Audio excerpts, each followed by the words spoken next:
Pastor Roy Gerhart from Galloway United Methodist Church in Franklin, Pennsylvania, sharing a few words of encouragement to help us follow after Jesus. The effort to find rest and peace is an enormous pursuit in our life, so vital and so important. We'll spend a third of our day sleeping. And, and not only that, but we will invest enormous amounts of time, energy, and resources trying to find rest and peace in life. It's such a relief whenever we get to the end of the 11th chapter of Joshua and we see that the people finally finish all of their battles, and it says that they are able to have rest in the land. They have finally been able to leave their past behind and move forward. That's the kind of peace that we're looking for. Not just to find a chance to lay down and take a nap, not just a moment when we can rest from the work that we've been doing, but a peace that's far deeper.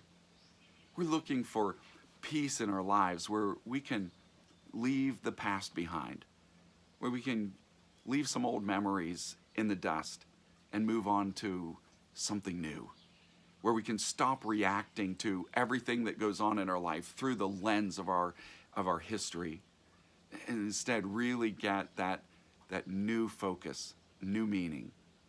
And when we're looking for that meaning, that's a rest that's not just about stopping working. It's a rest and a peace that says, I know who I am, I know where I'm headed, I know what I'm doing is important, it matters, it's got meaning, and it's something that gives me this sense of purpose and direction.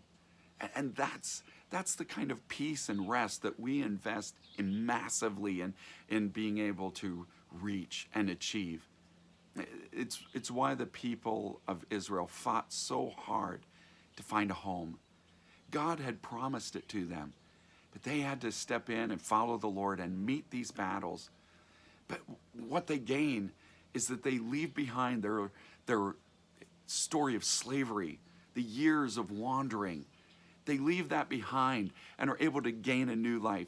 They can see themselves now as people who have been rescued, delivered, and put in a whole new place where now they have a future that opens up in front of them. And when it says that they get to this place where now they can rest in the land, it's not just that they sit down and take a nap. They now have the chance to go forward with meaning, with a new identity really taking shape in them. The secret that I've found in life, the key to this kind of peace and rest, it's the same one that they found. It's following God. It's letting God take the lead. Remember, it was God who promised them this land. It was his pick. It was the place that he led them to. And so that it was trusting God that he had a place and a purpose for their lives that allowed them to reach this place and follow him through all of these battles in order to get to a spot where they had it all in their possession, a past that they had overcome, a future that was full of hope. This is what we are looking for, and yet many of us chafe at the idea of trusting God like that, of putting our lives in God's hands and saying, you pick, you can take me wherever you want, I'll trust you on this. Think back to when you were a kid and somebody took you on a trip. Maybe it was your parents or your grandparents, or maybe even with a friend's family, and you didn't really know maybe where you were going. Maybe even when they told you we're going to go do this, you didn't really know what that meant. And we didn't have to pack, we didn't have to plan it, we didn't have to come up with the idea of it. Somebody else did all of that for us. And all we did was pile in the car with them. And we found reasons to grumble, just like the people of Israel. It's like, why is this taking so long? Where are we going? I'm hot.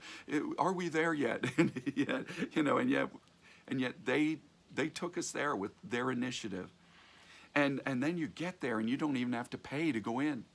Somebody else pays your way. And I mean, they took you and they planned it and they put it all together and now they're paying your way. I mean, what an incredible experience. And still would be like, well, I don't know. I don't know if I'm really going to like this. I don't know whether I want to do this.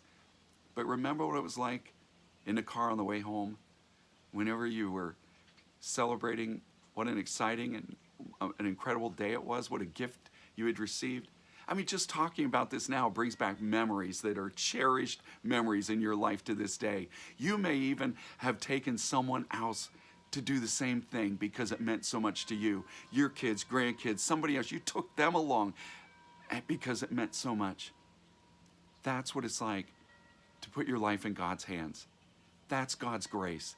He plans it, He puts it together, He pays your way. And you just have to pile in the car and go with Him. May God bless you today.